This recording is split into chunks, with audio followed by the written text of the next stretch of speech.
Hello everyone. तो आज हम लोग अपने पहले चैप्टर में जो क्या है एम्प्लॉयबिलिटी स्किल्स का पहला चैप्टर है दैट इज़ कम्युनिकेशन स्किल्स, उसको कंटिन्यू करने जा रहे हैं। तो आइए आपके सामने हम लोग स्टार्ट करते हैं इसकी डेफिनेशन के साथ। What is communication? The imparting और exchanging of information by speaking, writing or using some other medium and means of sending or receiving information। अब सबसे पहले जो समझने वाला वर्ड है वो है imparting। what does it mean? imparting means imparting make information known to, मतलब कि हम किसी को कोई इंफॉर्मेशन से परिचित करवा रहे हैं, यहाँ अपनी इंफॉर्मेशन को या मतलब हम लोग अपनी इंफॉर्मेशन किसी को दे रहे हैं, दैट इज़ इम्पार्टिंग।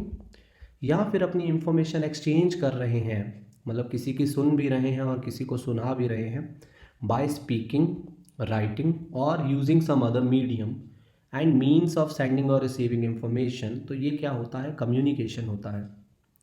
चलिए, कम्युनिकेशन स्टार्ट करने से पहले मैं आप लोगों को एक सबसे इम्पॉर्टेंट बात बता देता हूँ। कुछ लोगों को लगता है कि कम्युनिकेशन स्किल्स का मतलब होता है बड़ी फ्लुएंट इंग्लिश बोलना। मैं इस बात पे पहले ही एक पॉज, एक कॉमा लगा देना चाहता हूँ कि गाइस, सिर्फ इंग्लिश बोलना ही कम्युनिकेशन स्किल्स नहीं होते, क्योंकि ये कम्युनिकेशन की डेफिनेशन में कभी कहीं ऐसा लिखा है कि इंग्लिश में बात करना, इंग्लिश में स्पीक करना या राइट करना, ऐसा है। यस, हम लोग, क्योंकि हम लोग लिटरेट लोग हैं, पढ़े लिखे लोग हैं, we could exchange our information in English and that is a good source of communication, but does not mean कि अगर आप लोगों को हिंदी में आपका होल्ड अच्छा है या पंजाबी में आप लोगों का होल्ड अच्छा है तो आप उसमें भी बात कर सकते हो।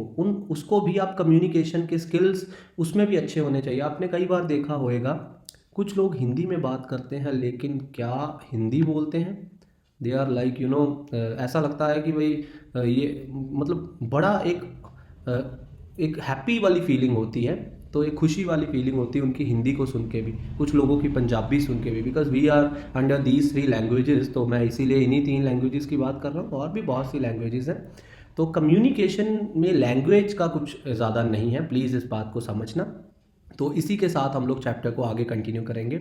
The following figure represent the types of communication. तो देखिए ज़रा, टाइप्स ऑफ कम्युनिकेशन क्या है। टाइप्स ऑफ कम्युनिकेशन को ब्रॉडली दो कैटेगरीज में डिवाइड किया गया है। एक है based on the communication channels और दूसरा है based on the style and purpose. तो पहले हम लोग based on the communication channel की बात करते हैं कि ये दो कैटेगरीज में अगेन डिवाइड हुआ है, non verbal and verbal. Verbal हम लोगों को पता है, चाहे वो वर्बल मतलब कि जिसको बयां किया जा सकता है, राइट, कि जैसे हम लोग बोल के या लिख के। अब जो ऑरल है और मतलब बोल के, उसको भी दो टाइप्स में डिवाइड किया गया है, फेस टू फेस या फिर डिस्टेंट कम्युनिकेशन, और रिटर्न है। ये वर्बल टाइप्स ऑफ कम्युनिकेशन होते हैं। और अगर हम लोग नॉन वर्बल की बात करते हैं, नॉन वर्बल क्या होते हैं? जेस्चर्स होते हैं, पोस्चर्स होते हैं, ये भी एक टाइप ऑफ कम्युनिकेशन है। किसी किसी को आंख से हाँ बोल देना, ये भी एक तरह का कम्युनिकेशन है। कि हाँ, मैंने सिर हिला दिया, ये भी एक कम्युनिकेशन है, मैंने उसको हाँ बोल दिया। मैंने अगर सिर को ना के फॉर्म में हिला दिया तो ना बोल दिया, ये भी एक तरह का कम्युनिकेशन है। ठीक है। तो ये अब कम्युनिकेशन को लर्न करने की क्या ज़रूरत है, लर्निंग ऑब्जेक्टिव क्या है इफेक्टिव कम्युनिकेशन के? अपने इंटरपर्सनल स्किल्स को डेवलप करना और to express effectively and with maximum efficiency. और जो भी अपने आप को एक्सप्रेस करना है ना, तो अब ना आप लोगों ने सुना होगा, work not to impress but to express. अपने आप को एक्सप्रेस कीजिए, किसी को इम्प्रेस करने के लिए कोई काम मत कीजिए। तो टू एक्सप्रेस अपने आप को, जो भी आप बात कहना चाहते हो उसको इफेक्टिवली कहो और मैक्सिमम एफिशिएंसी के साथ कहो। अब आप लोगों के मन में होएगा कि ये इंटरपर्सनल स्किल्स क्या होती हैं। तो ये देखिए, मैंने एक और हेल्प लेने के लिए ब्राउज़र खोल रखा है, तो इस पर हम लोग इंटरपर्सनल स्किल्स क्या होती हैं तो ये देख लेते हैं हम लोग। तो ये आपके सामने है कि ये बहुत सी स्किल्स आ रही हैं भाई यहाँ पे, तो इंटरपर्सनल स्किल्स हो।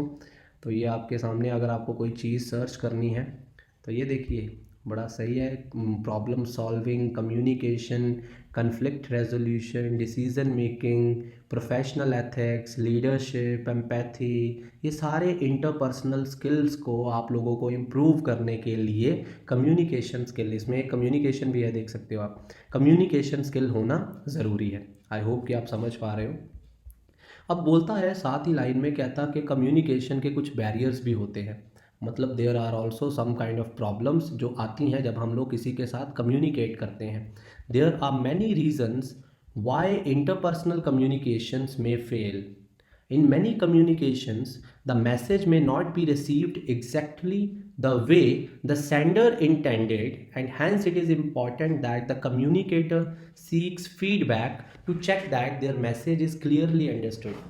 कई बार ऐसा होता है कि वो मैसेज हम कुछ कहना कुछ चाहते हैं और सामने वाला किसी और तरीके से समझता है। तो ये इम्पॉर्टेंट होता है कम्युनिकेटर के लिए। कम्युनिकेटर कौन है? जो बात को कम्युनिकेट कर रहा है, मतलब बता रहा है। तो उसके लिए ज़रूरी होता है कि वो फीडबैक ले ले, वो सामने वाले से पूछ ले, अच्छा तेरे को क्या समझ में आया। तो इससे क्या है, वो क्लियर हो जाता है कि क्या जो बात बोली गई है वही चीज़ समझी गई है या कुछ और समझा गया है। तो अगर जो बात हम लोग बोलते हैं सामने वाला अपने ही हिसाब से उसको समझ लेता है, तो इसको बोलते हैं कम्युनिकेशन बैरियर। आई होप कि ये वर्ड आपको क्लियर है, कम्युनिकेशन बैरियर। ओके, तो अब आगे हम लोग बात करते हैं some common barriers to effective communication include. अब कॉमन बैरियर्स क्या है? पहला है द यूज़ ऑफ जार्गन। अब आप समझोगे ये जार्गन क्या है। जैसे कि मैंने आपको बात कर दिया, मैंने सपोज कीजिए मैंने किसी को बोला तुमने एआई का होमवर्क कर लिया। अब उसको पता ही नहीं है बेचारे को एआई है क्या। तो एआई आर्टिफिशियल इंटेलिजेंस, मतलब कई बार हम लोग शॉर्ट फॉर्म्स यूज़ कर लेते हैं। कोई ऐसी शॉर्ट फॉर्म्स होती हैं जो हमें पता होती हैं, कुछ ऐसी होती है जो हमें नहीं पता होती। इसको हम लोग जार्गन्स भी बोल देते हैं, राइट। अगर हम लोग जार्गन्स को कहीं कहीं यूज़ कर लेते हैं तो कम्युनिकेशन बैरियर आ ही जाता है। कई जगह पे इमोशनल बैरियर आ जाता है। मैं इमोशनल बैरियर की आप लोगों को यू नो कई एग्जांपल है। वैसे तो हम लोग कुछ एक आध एग्जांपल ले सकते हैं। जब कभी मैं कोई एक बात किसी बच्चे को इमोशनली समझा रहा हूँ और वो उसको किसी और तरीके से समझ रहा है। I hope you could take it clearly. तो इसमें क्या है, इमोशनली ये भी कई तरह से बैरियर आ जाते हैं। Differences in perception and view point. अब क्या, ये तो हर जगह ही आता है। वो 6 और 9 वाली एग्जांपल देते हैं ना, कि मेरे सामने से 6 लग रहा है, तुम्हारे सामने से 9 लग रहा है। हर एक बंदा हर एक बात को अलग अलग व्यू पॉइंट से समझता है। इसीलिए उन्होंने ऊपर कम्युनिकेशन बैरियर को रिजॉल्व करने के लिए एक सबसे पहले ये बोला कि भाई आप सामने वाले से पूछ लो कि आपको क्या समझ में आया है, राइट। उसके बाद में जैसे कि फिज़िकल डिसेबिलिटी, ये तो कम्युनिकेशन बैरियर है ही बिल्कुल। कई बार क्या है, वो एक आदमी बोल नहीं सकता है या सुन नहीं सकता है, उसको फिज़िकल डिसेबिलिटी है ना, तो जिसकी वजह से this is also communication barrier. Language differences and the difficulty in understanding unfamiliar ascents. तो ये क्या है, कई बार अब तेलुगु लैंग्वेज में कोई हमसे बात करेगा तो हमें समझ थोड़ा ही आएगा। बिल्कुल सही है, तमिल तेलुगु नहीं आती ना हम लोगों को। अगर कोई आपको बोले नीनू नीलू तागली, तो नीनू नीलू तागाली, नीनू मतलब मैंने, नीलू मतलब पानी, और तागाली मतलब पीना है। ये तेलुगु की एक लाइन है। अब ऑब्वियसली नहीं पता तो नहीं पता, तो ये भी एक कम्युनिकेशन बैरियर है। एक्सपेक्टेशन एंड प्रीजुडिसेस विच में लीड टू फॉल assumption और stereotyping. People often hear what they expect to hear rather than what is actually said and jump to incorrect conclusion.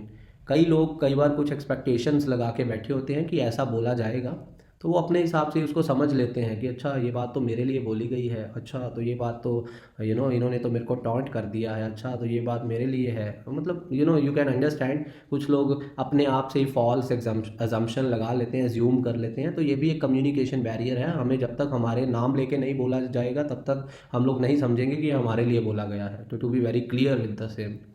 तो कल्चरल डिफरेंसेस, ये भी एक तरह का कम्युनिकेशन बैरियर है। Need not to read the entire paragraph. अब वो कहते हैं how to overcoming the barriers. अब ये बैरियर्स को ओवरकम कैसे किया जा सकता है? Most of the above mention barriers can be overcome by the skilled communicator. अगर एक जो हम लोग ये स्किल ले रहे हैं अच्छे कम्युनिकेटर बनने के, जो तो अच्छा कम्युनिकेटर है वो अबव बैरियर्स को रिमूव कर सकता है, ओवरकम कर सकता है। Obviously bridging gap in geography and communicating through disabilities are a topic for a different discussion. अब इन्होंने 2 बातें बोली हैं। ब्रिजिंग गैप इन ज्योग्राफी, मतलब कि तमिल और पंजाबी बंदे की आपस में बातचीत में गैप वो तो आएगा ही आएगा, वो तो एक डिफरेंट डिस्कशन है। या फिर अगर कोई एक जो है जिसकी फिजिकल डिसेबिलिटी है, जो वो सुन नहीं सकता या बोल नहीं सकता, ये तो भाई अलग ही बात रह गई। Below we will look at some tools that can be use to bridge the barriers in everyday communication. जो रोज़ की कम्युनिकेशंस में हम लोग जो गैप्स को ब्रिज कर सकते हैं, मतलब कि बैरियर्स को ओवरकम कर सकते हैं। कैसे? एक्टिव लिसनिंग, अच्छे से सुन के, बिल्कुल सही बात है।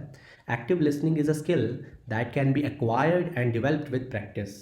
इसके लिए बहुत प्रैक्टिस की ज़रूरत है। बी अ गुड लिसनर, बार बार बोला जाता है ना, अच्छे से पहले सुनो ध्यान से कि सामने वाला कह क्या रहा है। तो अभी भी आप ये जो वीडियो देख रहे हो भाई, ध्यान से सुनो, एक्टिव लिसनिंग राइट। तो active listening means actively listening, this is fully concentrating on what is being said rather than just hearing the message of the speaker. मेरे को सिर्फ सुनो ही ना, समझो भी। Okay, active listening involves listening with all senses. सब मतलब समझो, ये ऑल सेंसेस का मतलब क्या है? कई बार हम लोग कोई ऐसी बात सुन रहे होते हैं कि गूज बम्प्स आ जाते हैं ना, तो मतलब हम लोग बड़े ध्यान से सुन रहे हैं, इसको बोलते हैं listening with all senses. Use simple language, अब ये तो हम लोगों ने ऊपर ही बोला कि भाई सिंपल लैंग्वेज को यूज़ करो। It's important to remember the audience that you are speaking to and use language that can be easily understood.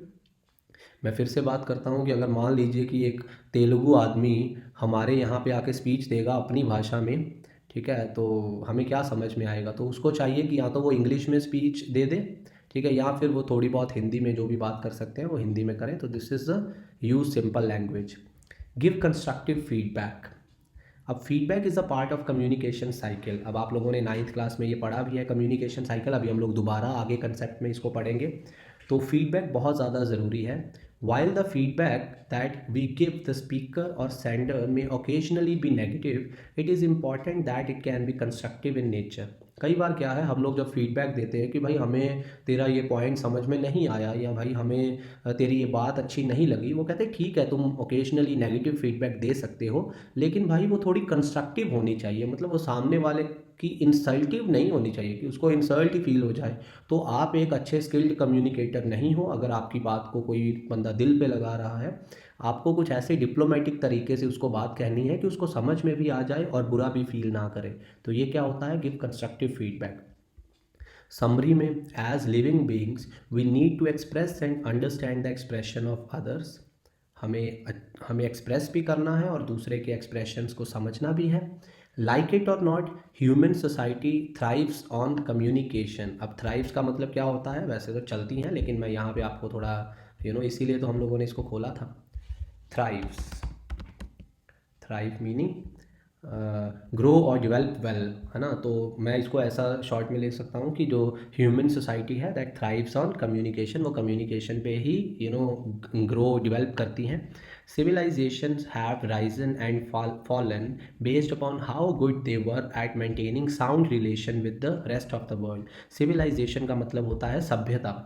सभ्यता का मतलब है कि शिष्टाचार, हम लोग ऐसा बोल सकते हैं कि ये जो सिविलाइजेशन है कि ये राइज और फॉलन, ये गिरती है या उठती है किसके हिसाब से? कि आप अपनी बाकी की दुनिया के साथ किस तरह से रिलेशन बना के रखते हो।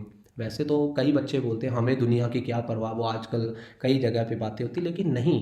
कम्युनिकेशन स्किल्स मीन्स हमें सबकी परवाह करके चलनी है। हम इस हम जो इस दुनिया में रह रहे हैं, हम सबको खुश नहीं कर सकते, दैट इज़ एब्सोल्यूट राइट। लेकिन आपकी वजह से किसी को हर्ट ना हो, एटलीस्ट इतना अपने बिहेवियर में हम लोग लेके आ सकते हैं, ठीक है। That is for common for everyone, है ना।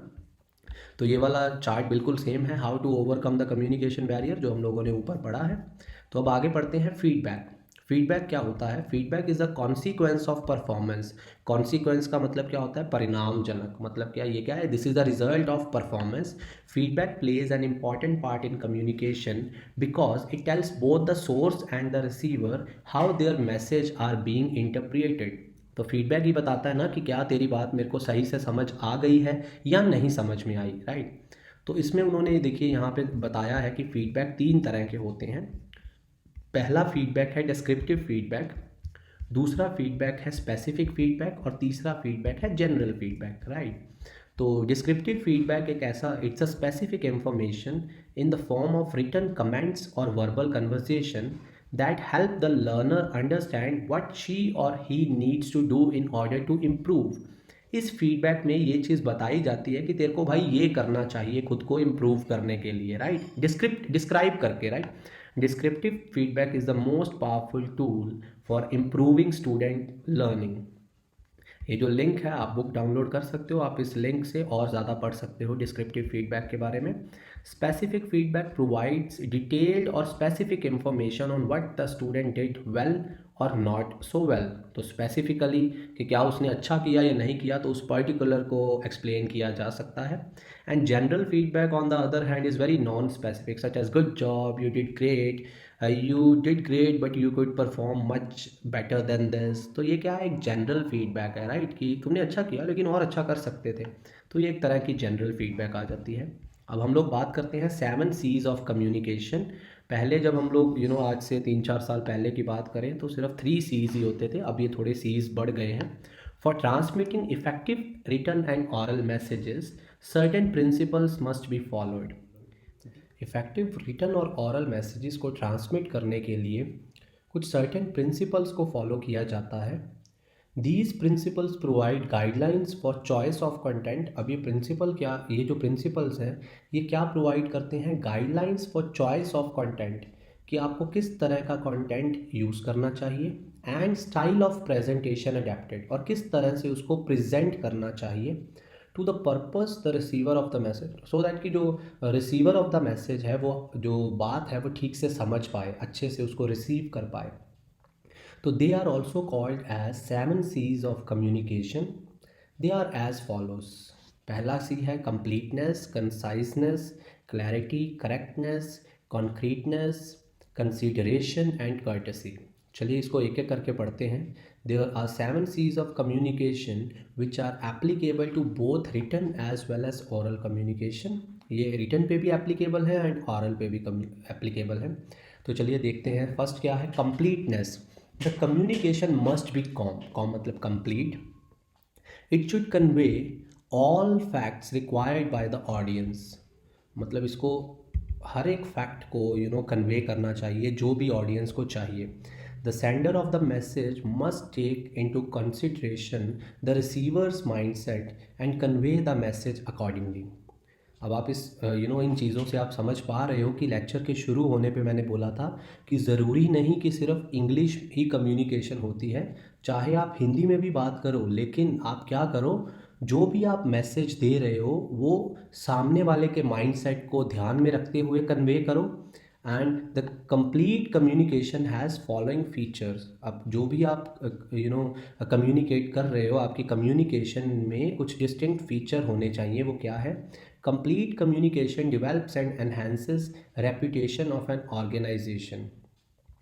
जो भी ऑर्गेनाइजेशन की तरफ से आप बात कर रहे हो वो उसकी रेपुटेशन को एनहांस करता है complete communication.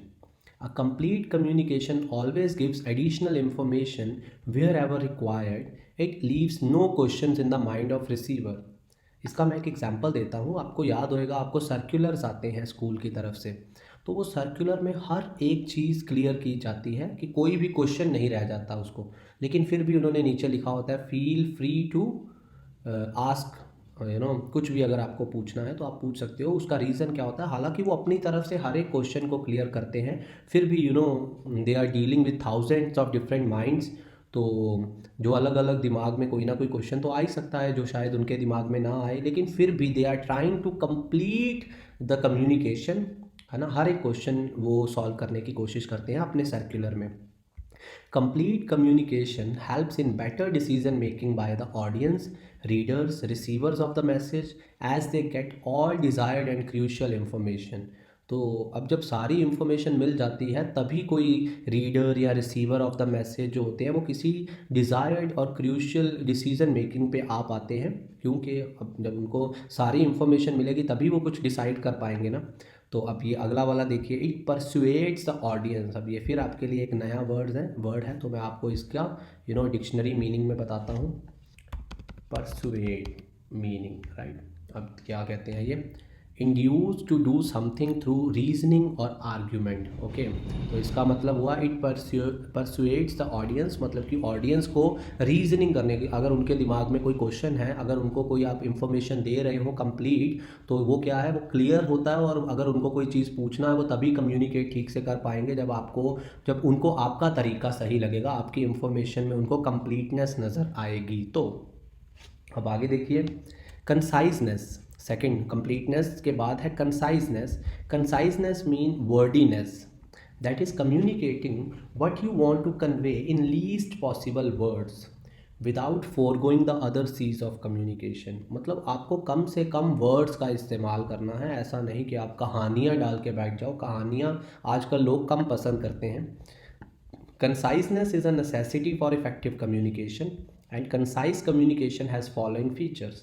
It is both time saving as well as cost saving। अब time is money तो अगर time save हो रहा है तो cost save हो रहा है। It underlines and highlights a main message as it avoids using excessive and needless words। तो आप किसी पर्टिकुलर मैसेज को अंडरलाइन कर सकते हो और हाईलाइट कर सकते हो ताकि एक्सेसिव और नीडलेस वर्ड्स की ज़रूरत ना पड़े। Concise communication provide short and essential message in limited words to the audience. कम वर्ड्स में ज़रूरी मैसेज पहुंच जाता है। And concise message is more appealing and comprehensible to the audience. जो छोटा मैसेज होता है वो काफ़ी अपील करता है और कॉम्प्रीहेंसिबल होता है ऑडियंस के लिए। आगे है consideration.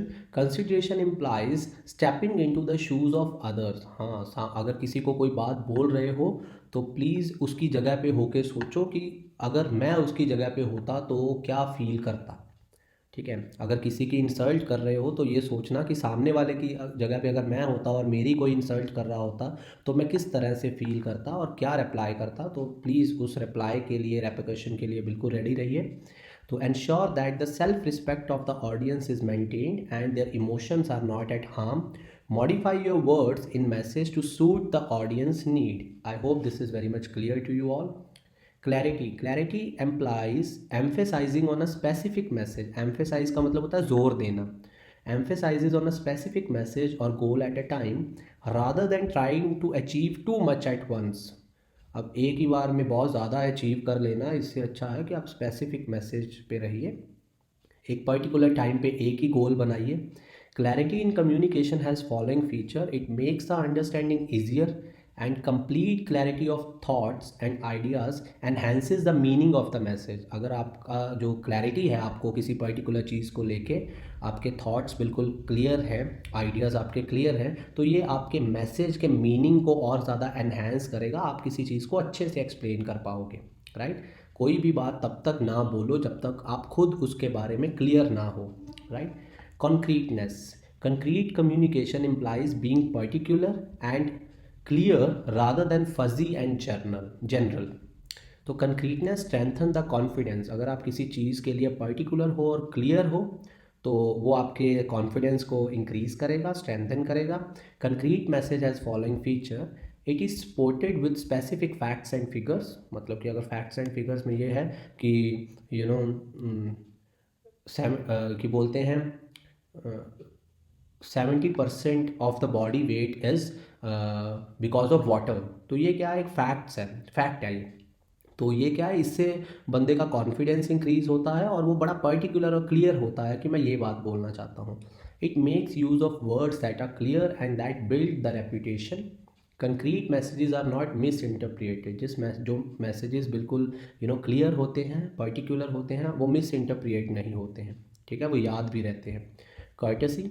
Courtesy in message implies the message should show the sender's expression as well as should respect the receiver। Courtesy में क्या है, जो मैं बोलना चाहता हूँ वो भी एक्सप्रेस हो जाए और सामने वाले की भी रिस्पेक्ट हो, ये कर्टिसी होता है।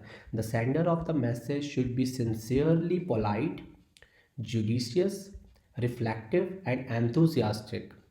ठीक है, courteous meaning message has following features but they have not clear out the features of this, but you could you could take the assignment of the same and you could find out and write down by your own। Next is correctness। Correctness in communication implies that there are no grammatical errors in communication। Correct communication has following features: the message is exact, correct and well timed।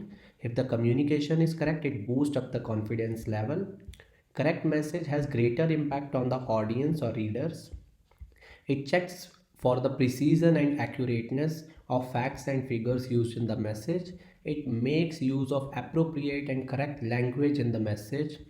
Awareness of these 7 C's of communication makes us an effective communicator। अगर हम लोग इन 7 seize को, ये 7 seize जो बात की है, अगर इसको हम लोग फॉलो करेंगे तो ये देखिए उन्होंने बोला है कि you could be an effective communicator.